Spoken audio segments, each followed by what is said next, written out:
conceptual perspective to view things. People talk about a desire to be successful. All of the elements.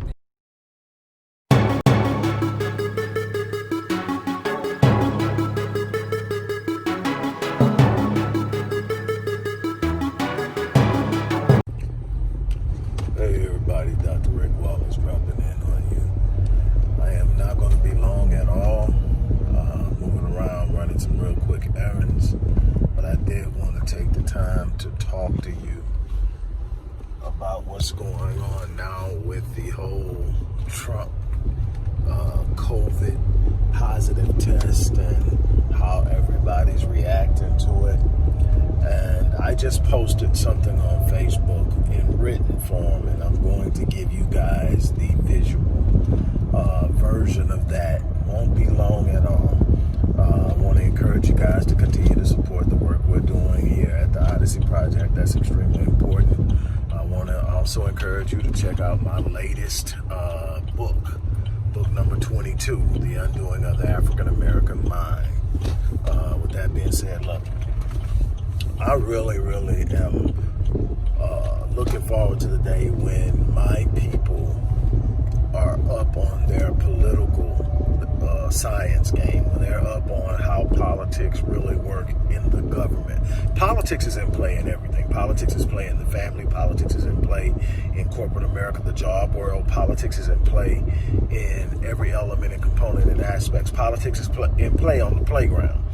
But when you're talking about politics as it relates to government movement and operations and dynamics, you have to understand and have an understanding of how politics works, how politicians convince, how politicians move, what controls the movement of politicians, and so much more. For everyone that's out there celebrating the fact that Donald Trump has contracted COVID, you got to be careful. If you are an opposer of Trump, which most people are in one way or another reason, for whatever reason you may be an opposer of Trump, then you still have to be aware of how this plays out. See, on the superficial level, what you've got to be very careful of is judging things and observing things from a superficial level and being distracted by the superficial reality. The superficial reality is a person that has been downplaying the virus, has ended up with the virus, and it seems like a victory. We've got to be very careful with our symbolic and moral victories. They gain us nothing, they do nothing for us. We've got to be looking at the bigger play. We've got to be understanding what is actually transpiring. Let me paint a picture for you and show you what could be transpiring. I'm not saying what it is, but I'm saying you got to be aware. Look, here's the optics. Right now, Donald Trump has tested positive for COVID. In a situation in which his administration could have easily kept that under wraps until after the election, and he could have easily kept it under wraps on the election. He could have easily decided, hell, I ain't quarantining, I'm the president. There's nothing that forces him to do so.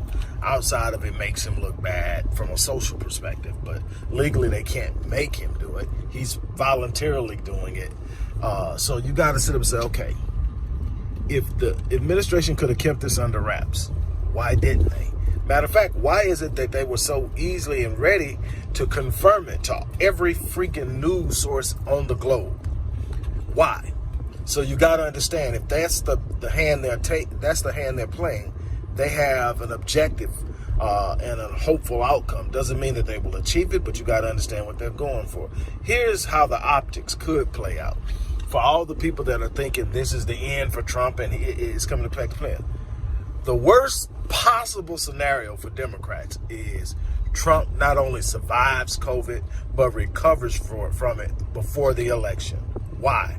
Because then the optics say that a 73-year-old man, I think he's 73 now, a 73-year-old man who should be negatively impacted by the virus and at very high risk for death for the virus, gets it, recovers from it in a very short period of time, which is going to emotionally charge his supporters, but more importantly, it's going to give him the optics and the narrative that the disease or the virus isn't as lethal and deadly as everyone has been claiming, and that the exaggeration about the deadliness of the virus created a situation where nearly $80 billion global economy collapsed. I mean, $80 trillion global economy collapsed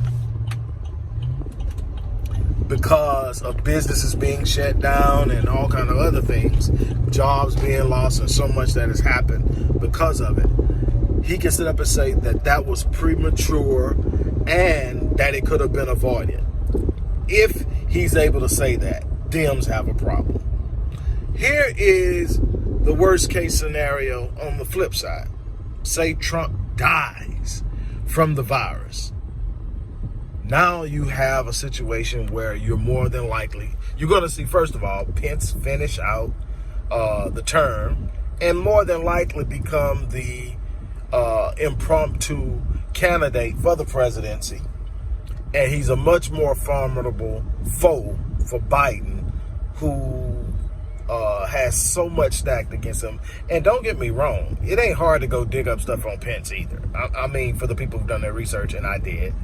It's not hard, but the thing is, Pence doesn't have the hatred hanging off his shoulders that Trump had. That's what Dems have been banking on, is they're running on I'm not Trump and counting on all of the people who hate him so much that they will vote for anybody to get him out of the office. Poor mistake. They made that same mistake when they in 2016, when they just knew Hillary had it in the bank.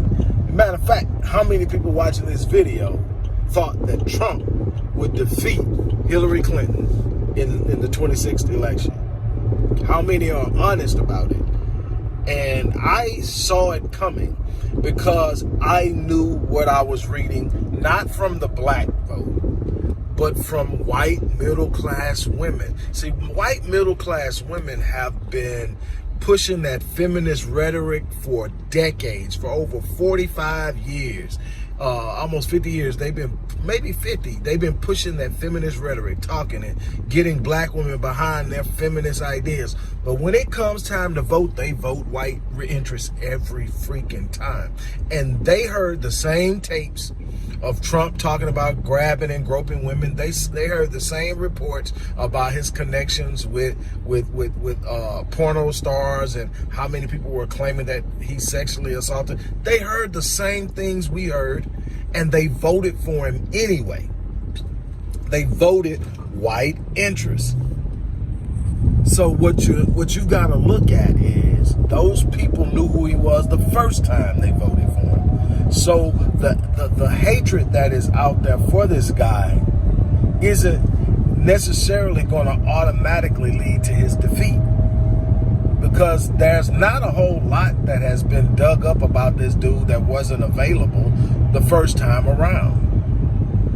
My thing is, don't so easily fall into the trap of what's being presented in the narrative and misread it because you're not looking deep enough. Sorry about that. I'm just driving, ain't even paying attention, but not looking deep enough. But anyway, that is what I wanted to drop in on you. I'm about to get off of here and finish what I'm doing. Again, don't forget to support the work we're doing. The link to go to our site and not only support us, but to see what we're doing is in the description box. If you want to give through Cash App, our Cash App account and handle is in the description box. Show some love, show some support for the work we're doing. We're on our way. We've got so much more to do. Talk to you guys soon. I'm out. Hello everybody, Dr. Rick Wallace here, dropping in with a little special announcement for those who have followed me for any stretch of time. You know, outside of the businesses that I run, like Myriad Business Solutions, the Visionetics Institute, Odyssey Media Group, I also do a great deal of work inside of the inner city communities in Houston, Dallas, and other areas. I'm asking now, as we push a fundraiser, that you support what the Odyssey Project is doing in the inner cities, especially with programs like Black Men Lead, which is a rite of passage initiative, and Restoring Ghetto's Forgotten Daughters, which is a program focused on helping young girls, but boys as well, suffering from childhood sexual abuse, rape, molestation, domestic abuse, absentee fatherhood, and so many other things. The information will be in the box. Thank you.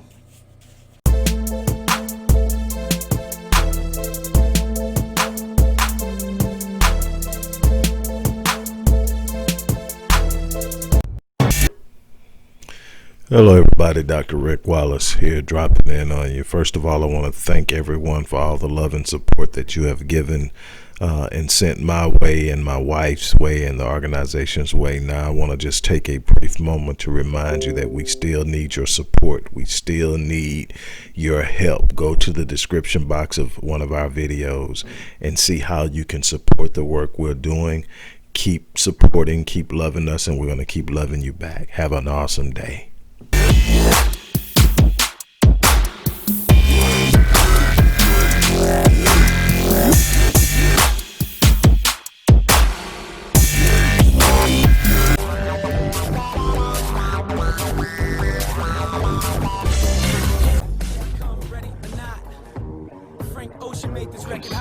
From a conceptual perspective, people talk about a desire to be successful. All of the elements